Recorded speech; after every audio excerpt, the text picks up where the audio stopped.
oportunidade essa noite. Eu disse semana passada e hoje eu vou dizer de novo, eu não esperava. Deus é assim, né? O irmão Ronaldo falou assim, eu acho que eu vou ser muito melhor. Eu falei, não, eu preguei domingo. Mas Deus sabe o que faz e Ele usa quem Ele quer, na hora que quer. Uma honra muito grande para mim receber essa oportunidade, mesmo estando aqui. Obrigado, pastor Haroldo, novamente. Eu disse semana passada, vale a pena dizer, o senhor ficou 9 meses em casa, se recuperando no hospital, e a primeira vez deu errado também, né? Mas o Senhor te restabeleceu e nós estamos muito felizes. E eu não sou hipócrita, o Senhor sabe disso. Eu estou muito feliz mesmo de ver o Senhor aqui. E eu espero que Deus ainda te dê muitos e muitos e muitos anos entre nós. Eu quero agradecer esse ministério, a Igreja Assembleia de Deus de Missões, que a nossa igreja é uma igreja missionária, por ter me ajudado em todo esse processo, pastor Haroldo, que eu passei na minha vida. Essa igreja não me matou, essa igreja tinha todos os motivos para me matar, mas eu fui recebido, apesar de todas as adversidades que eu enfrentei na minha vida, todos os problemas que eu passei pelo caminho, mas essa igreja estendeu as mãos para mim, e Deus me trouxe a esse lugar, porque Ele ainda tem uma obra comigo aqui, e eu agradeço muito essa igreja. Feliz por esse culto. Eu disse para a Andressa que eu estava precisando desse culto. Glória a Deus. A banda aí que trouxe tanta água para o nosso coração, que Deus abençoe. E é uma pena, quem não veio realmente perdeu, não foi? Não é? Hoje realmente, hoje é aquele culto, quem não veio perdeu. Eu estou sentindo falta da Neuzinha. Ela dá uns glória aí, vai ajudando a gente a pegar. Deus abençoe a todos. Pedir que me ajude no teclado. Vamos louvar o Senhor por meio agora da sua palavra. Eu vou pedir aos irmãos do louvor que, se possível, vocês louvar mais um louvor no final da mensagem. Tem jeito? Tem jeito? Aí quando eu pedir a igreja ficar de pé, já esteja engatado aqui para a gente não perder tempo. Ele já sabe como é que funciona, né? Pastor, um dia eu pedi ao irmão para cantar no final da mensagem, ele demorou 5 minutos. Aí a igreja estava acesa. Quando ele começou a cantar, todo mundo já tinha sentado. Eu falei, irmão, aí você me rebenta. Vamos ler a palavra do Senhor em Daniel capítulo 2. Se você puder ficar de pé, Daniel capítulo 2, versículo 28. Uma palavra rápida. Eu disse, pastor Haroldo, que eu tenho diminuído muito tempo das minhas mensagens. A nossa geração, ela não precisa de ouvir um pregador pregar 2 horas. Ela tem que ouvir uma palavra, ainda que seja curta, mas que Deus fale no nosso coração. Então, vou ser bem objetivo. Daniel capítulo 2, versículo 27 e 28. Todos acharam? Diz assim: respondeu Daniel na presença do rei e disse: o segredo que o rei requer, nem os sábios, nem os astrônomos, nem os magos, nem os adivinhos o podem descobrir ao rei. 28. Mas há um Deus nos céus, o qual revela os segredos. Ele, pois, fez saber ao rei Nabucodonosor o que há de ser no fim dos dias, o teu sonho, as visões da tua cabeça, quando estavas na tua cama. Amém? Podeis sentar, que Deus abençoe a todos. Queridos irmãos, nós estamos diante de um dos capítulos mais lindos da Bíblia Sagrada. Pastor Haroldo, Deus está me dando a oportunidade de escrever um livro nesse capítulo 2. Estou fazendo um livro sobre a estátua do rei Nabucodonosor. Pastor José Bruno está me ajudando na edição do livro. Ele tem experiência e é muito amigo do Senhor também. O capítulo 2 de Daniel fala de uma das histórias mais assombrosas da Bíblia Sagrada. Quando o rei Nabucodonosor teve a visão em sonho de uma estátua. Aquela estátua, ela tinha a cabeça de ouro, o peito de prata, o ventre de bronze, as pernas de ferro e os pés parte de barro e parte de ferro. Dentro dessa mensagem existem muitas revelações profundas para o nosso coração. Eu não quero trazer essa noite a respeito da estátua, porque o tempo não será possível. Mas eu quero fazer uma introdução a esse homem chamado Daniel. Em primeiro lugar, para entender o capítulo 2, nós precisamos lembrar do capítulo 1. O capítulo 1 foi escrito em hebraico, diferente do capítulo 2, que foi escrito em aramaico. Quando a Bíblia Sagrada nos fala que Daniel e seus amigos, Ananias, Misael e Azarias, foram tirados de suas terras, foram tirados de Jerusalém e foram levados cativos para a Babilônia. A Bíblia Sagrada diz, a história nos conta que no ano 586, Nabucodonosor entrou e destruiu toda Jerusalém, entrou e destruiu o templo sagrado. A palavra do Senhor nos mostra que Deus havia orientado o seu povo a se voltar para Deus, a abandonar os seus pecados, porque o tempo da destruição viria sobre a nação. Mas a Bíblia diz que o povo de Deus não obedeceu à voz do Senhor e afundaram-se nos seus pecados, afundaram-se nos seus erros, e com isso o exílio babilônio chega em Jerusalém, e Daniel foi levado junto com seus amigos cativos para Jerusalém. A Bíblia diz que Nabucodonosor faz 3 levas. Em uma outra leva ele leva aquele que conhecemos como o profeta Ezequiel. Daniel e seus amigos, ainda jovens, são levados como escravos para a Babilônia. Agora em Babilônia, irmãos, o futuro deles era duvidosos. Agora em Babilônia, a esperança deles estava ameaçada, porque eles estavam sendo tirados de suas terras, eles estavam sendo tirados de seus lugares aonde nasceram e aonde serviam a Deus. Daniel era um jovem, ele devia ter cerca de 22 anos nessa época. Mas o que me chama a atenção é que quando tiraram Daniel daquele lugar, da sua terra, e ele chega dentro de Jerusalém, a primeira coisa que eles fazem com Daniel é o seguinte: eles chegam com os manjares do rei Nabucodonosor, com a sobra daquilo que pertencia a Nabucodonosor, com aquela comida contaminada. E eu não estou falando de contaminada no sentido físico, mas no sentido espiritual. Todos nós sabemos que Daniel era um judeu, e o judeu naqueles tempos, ele não podia comer qualquer comida. O judeu tinha comida santa e separada, mas a comida em Babilônia não era santa, não era separada por Deus, e eles oferecem para aqueles jovens aquela comida. Mas a primeira coisa que Daniel faz é recusar aquela comida de Nabucodonosor. Daniel diz: eu não posso comer dessa comida, eu não posso me alimentar deste manjar do rei. Por quê, rapaz? Porque essa comida não é santa, essa comida não agrada ao meu Deus, essa comida não glorifica o meu Deus. Aleluia! Preste atenção, irmãos. Daniel não abre mão de suas convicções, Daniel não abre mão da sua fé. Perceba, Daniel não está mais dentro de Jerusalém, Daniel não está mais na casa do seu Deus, ele está em terra estranha. Ele podia comer aquela comida e ninguém nem ia ficar sabendo, mas mesmo assim Daniel não abriu mão da sua fé, Daniel não abriu mão do que ele era diante de Deus.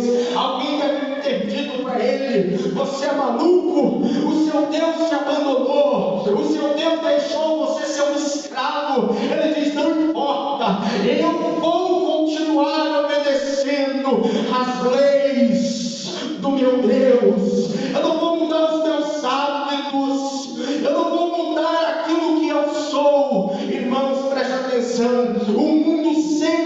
irá diante de nós. O mundo sempre irá oferecer manjares diante de nós. Só que esses manjares são perigosos. Esses manjares têm o poder de nos afastar da presença de Deus. São manjares que nos afastam daquilo que Deus tem para a nossa vida. E nós temos que lembrar de Daniel, que nem sempre dá para falar sim. Tem hora que temos que falar não, não, porque quando você fala não para o mundo, você está falando sim para Deus. Quantos entendem isso? Glorifica o nome de Jesus essa noite. Nós não temos que falar sim. A primeira característica de alguém que tem uma promessa de Deus na vida, ele sabe falar não em determinados momentos da sua vida. Você pensa que era fácil para um jovem escravo abrir o peito e falar: olha, não como essa comida? Quem era ele para falar isso? Em terra estranha, ele não tinha opção. Mas ele falou: eu não como, porque eu já observei a comida que vocês estão me dando. Eu já vi o que tem nesse prato. E tem coisas que tem nesse prato aí que o meu Deus proíbe. Irmãos, preste atenção. Nós temos que observar muito bem aquilo que vem até nós. Existem coisas que vêm até nós que nós precisamos rejeitar. Aí sabe o que Daniel disse? Daniel disse assim: eu queria um cardápio mais simples. Eu queria uma comida mais simples. Uma verdura, algo comum. Mas prestem atenção. Você acha que talvez Daniel não queria comer aquela comida? A comida que Daniel pediu, com certeza, irmão, evangelista Fábio, era mais simples do que aquela que estava dando para ele. Sabe, irmãos, às vezes o que o diabo vai trazer até você é muito mais bonito, é muito mais interessante, tem muito mais aparência do que aquilo que Deus quer que você coma. Ele disse: eu fico com uma comida mais simples, mas eu não vou comprometer a lei do meu Deus. Eu vou mostrar referência ao meu Deus, ainda que eu esteja aqui em terra como escravo. Ele abriu mão de fazer aquilo que ele queria para fazer aquilo que Deus queria. Irmã Beth, ela foi ovelha nossa batida. Fazer aquilo que queremos é muito mais atraente do que fazer aquilo que Deus quer que a gente faça. Só, pastor Haroldo, depois que a gente assume um compromisso com Deus, não dá mais. Vocês acreditam que crente tem livre-arbítrio? Crente não tem livre-arbítrio. Já percebeu? Crente nem para pecar serve, irmão. Nem para pecar serve, porque se a gente for fazer um pecado, a gente já começa. Mas Deus está vendo, né? Pai, eu até queria, mas pior que Deus está. Deus está vendo isso aqui. Crente nem para pecar serve. Mas olha a recompensa de Daniel. Ezequiel 14:14 diz assim: palavra de Deus. Diz assim, ainda que estivessem no meio dela 3 homens, Noé, Daniel e Jó, eles por sua justiça livrariam apenas a sua alma, diz o Senhor Jeová. Olha quem está citando Daniel como um homem de justiça: o próprio Deus. Quando Deus foi falar de justiça, Deus citou 3 homens, irmão Jorge. Deus falou, anotem aí, Ezequiel, 3 homens santos: Noé, Jó e Daniel. Observe que Deus não esqueceu de Daniel. Por que Deus não esqueceu de Daniel?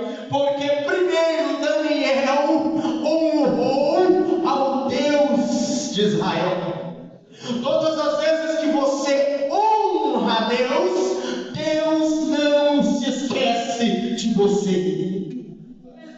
Então a pergunta de muita gente é: será que Deus esqueceu de mim? Não pergunte se Deus esqueceu de você. Pergunte: será que eu estou honrando a Deus? Porque se você honra a Deus na hora certa, Ele lembra da sua casa, Ele lembra da sua vida, Ele lembra da sua família. Quem concorda e entende essa palavra aí? Daniel falou: não vou comer essa comida, eu vou colocar em prática aquilo que eu acredito. Porque uma coisa é o que a gente ouve aqui dentro, outra coisa é o que a gente faz lá fora. Falar não é a coisa mais difícil do mundo, irmãos. Você já falou não para alguém? É difícil ou não é? Não é difícil, irmão Jorge? Alguém chega lá: você pode me vender fiado aí? Aí você fala assim: rapaz, não dá. É difícil, né? Mas Daniel foi firme.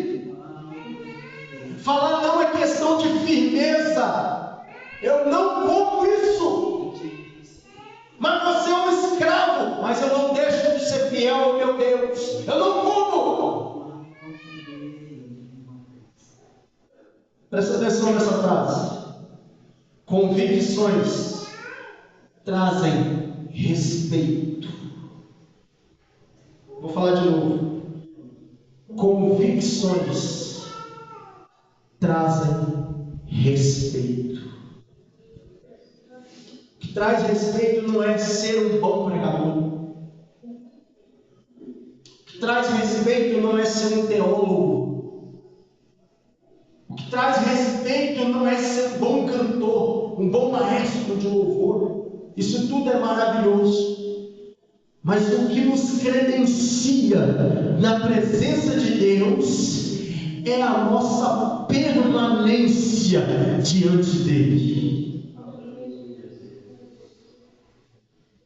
O que nos credencia diante de Deus é permanecermos servindo a Ele, independente das adversidades. Quantos entendem isso? O que nos credencia não é o nosso talento. O irmão que deu escola falou isso. O que nos credencia é a nossa comunhão com Deus. Ei, meu irmão, aleluia. A Bíblia diz que Jó era um homem fiel, reto, temente a Deus e que se desviava do mal. Jó tinha uma conduta diante da sociedade, mas ele também tinha uma conduta diante de Deus. Olhem para mim, por favor. Não adianta nada eu ter uma boa conduta para vocês, mas eu não tenho uma boa conduta diante de Deus. Porque Deus não vai nos medir por aquilo que fazemos quando estamos em público. Deus vai nos medir por aquilo que fazemos quando estamos sozinhos. Aleluia. É o que fazemos quando estamos sozinhos que vale para Deus. Aleluia. O capítulo 2 ao capítulo 7, escrito em aramaico, um idioma internacional daquela época, popular na Babilônia, na Síria, na Pérsia, muito usada para negócios internacionais. Apesar do aramaico ser parecido com o hebraico, existem algumas diferenças. Mas ele nos mostra uma coisa: que Deus estava no controle da história. Deus vai usar um escravo, presta atenção no que eu estou dizendo, e vai revelar para o maior monarca da época o que vai acontecer nos próximos dias. Quando Deus faz isso, sabe o que Deus está dizendo? Nabucodonosor, quem está no controle não é você. Quem está no controle sou eu, Deus Todo-Poderoso. Quero declarar essa noite: Deus não perdeu o controle situação. Deus não perdeu o controle do mundo. Olha o verso 21. Daniel fala com ele assim, ó. Daniel fala. Eu gosto de Daniel. Daniel era corajoso. Eu posso ter todos os defeitos do mundo, mas tem uma coisa que eu sou, é verdadeiro. Nem que eu te peça perdão depois, mas verdadeiro eu sou. Daniel olhou para o rei e falou assim, ó. O meu Deus estabelece reis e tira reis. Meu rei, meu Deus, vai tirar você um dia do trono.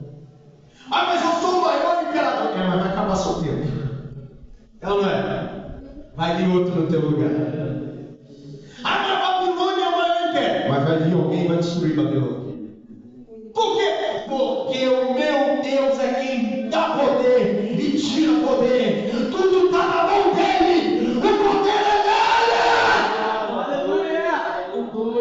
Deus não perdeu o controle da tua vida. Deus não perdeu o controle da tua casa. Deus não perdeu o controle do teu lar.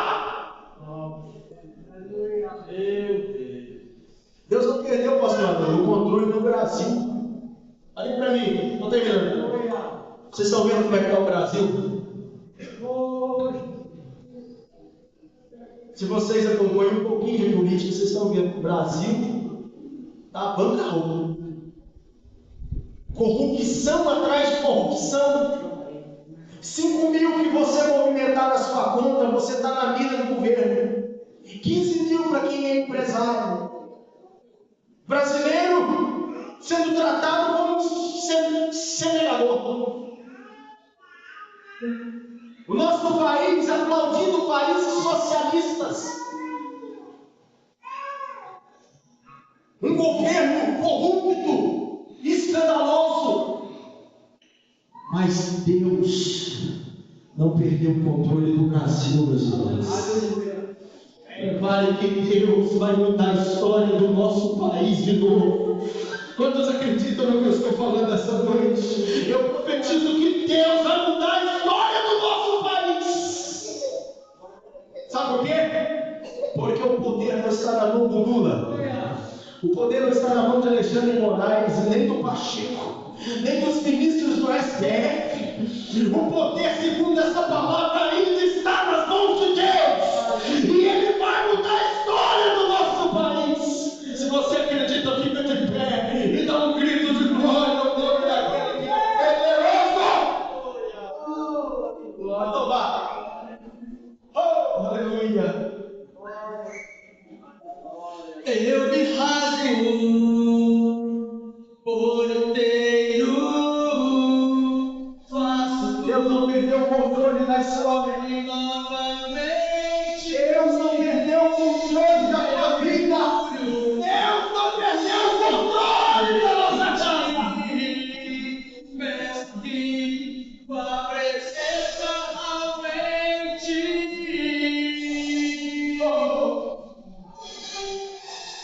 Quantos creem que Deus está no controle da tua família? Quantos creem que Deus está no controle do teu lar? Nada escapa aos olhos de Deus!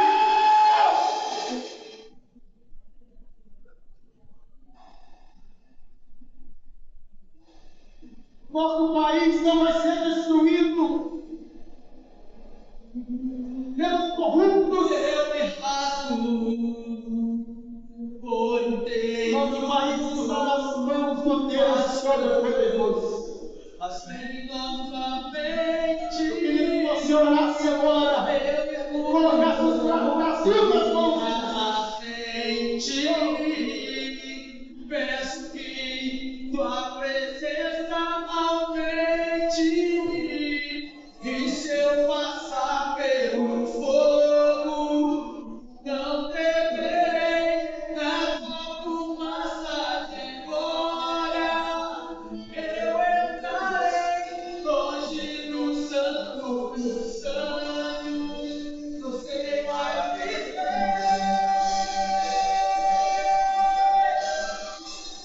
Quem já avisou o santo dos santos?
Não sabe viver e onde estiver, clama pela glória, a glória de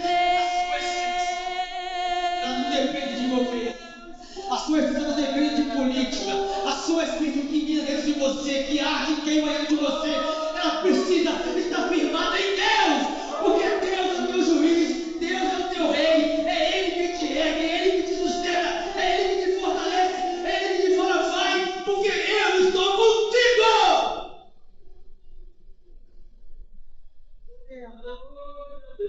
Enquanto o Senhor for sua força, enquanto o Senhor for sua diretriz, enquanto o Senhor for seu caminho, enquanto o Senhor for sua cruz, enquanto Deus estiver em você, deposite o que você quer diante dele, e você verá milagres, você verá coisas acontecerem, você vai ver o impossível surgir diante de você do nada, porque para quem não tem nada, essa é a esperança que você quer que Deus faça por você. Quem já pisou no santo dos santos em outro lugar, não sabe viver, e onde estiver, clamar pela glória, a glória de Deus.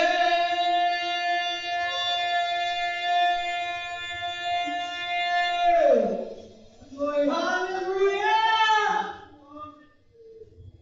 Aleluia!